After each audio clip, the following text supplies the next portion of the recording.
Telegram 360 a présenté Info 360. Info 360, un condensé actualité journée en 360 secondes.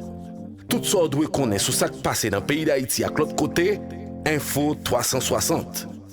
Info 360, c'est information pratique, bien traitée, sans fausse côté. Bonsoir, bienvenue à Info 360 pour aujourd'hui. Au sommaire de l'actualité, le Premier ministre Ariel Henry se trouve depuis hier mardi à Ottawa, où il participe au premier sommet Canada-CARICOM.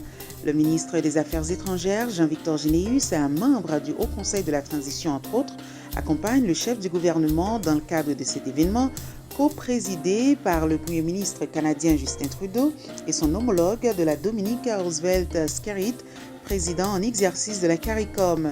La question de la sécurité régionale est au menu des discussions, avec une emphase sur la situation qui prévaut en Haïti.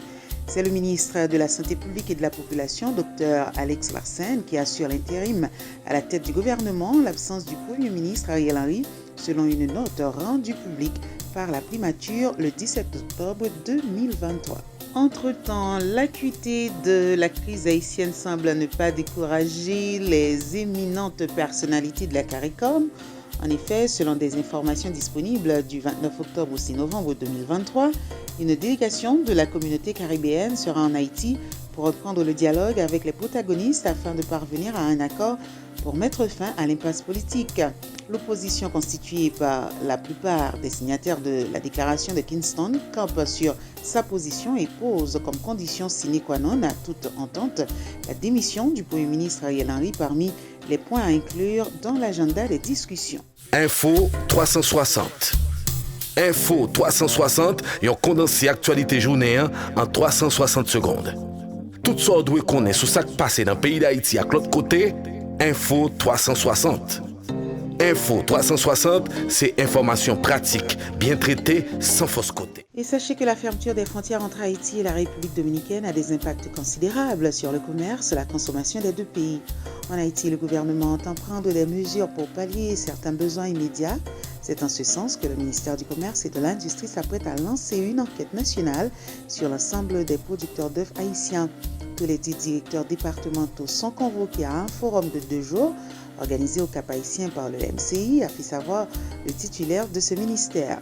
Ricardin Saint-Jean précise qu'à travers cette démarche, le ministère du Commerce et de l'Industrie entend instruire les participants sur les mécanismes à définir dans le cadre de l'enquête nationale sur l'ensemble des petits producteurs d'œufs dans le pays. Dans le même temps, de l'autre côté de l'île, les producteurs d'œufs ont annoncé qu'ils allaient abattre 3 millions de poules pondeuses afin de retirer de la circulation les 2 millions d'œufs exportés généralement vers Haïti en raison de la fermeture de la frontière dominicaine, ce qui a empêché pendant 1 mois le fonctionnement du marché binational. Tout ça doit connaître sur ce qui passe dans le pays d'Haïti à l'autre côté, Info 360. À l'étranger, le président américain Joe Biden a entamé mercredi 18 octobre une visite de solidarité en Israël, lors de laquelle il a assuré qu'il travaillerait avec ce pays pour éviter davantage de tragédies aux civils au 12e jour d'une guerre entre Israël et le Hamas dans la bande de Gaza ayant fait des milliers de morts. Le démocrate de 80 ans, en annonçant son déplacement, faisait un pari immense, celui d'arriver à se présenter à la fois comme le garant de la sécurité d'Israël, comme le meilleur espoir des civils palestiniens et comme un rempart face au risque d'escalade régionale. Mais cette quête d'équilibre a volé en éclats avant même son départ, en cause le bombardement mardi de l'hôpital Al Harab dans le centre de Gaza qui a fait entre 200 et 500 morts selon les autorités. Ce nouveau drame a conduit la Jordanie à annuler le sommet d'urgence auquel devait participer Joe Biden avec le roi Abdallah II, le président égyptien Abdel Fattah al-Sisi et le dirigeant de l'autorité palestinienne Mahmoud Abbas. Et en sport, le Brésil a passé une très mauvaise soirée mardi à Montevideo en éliminatoire pour le mondial 2026. Depuis 2015, il restait sur 37 matchs sans défaite dans les qualifications sud-américaines de la Coupe du Monde. Les Brésiliens ont chuté mardi en Uruguay 2-0, but de Darwin Núñez et de Nicolas de la Cruz, 5 jours après un nul peu flatteur à domicile contre le Venezuela 1-1. Le sélectionneur intérimaire Fernando Diniz a en outre perdu Neymar, sorti en larmes sur une civière peu avant la mi-temps.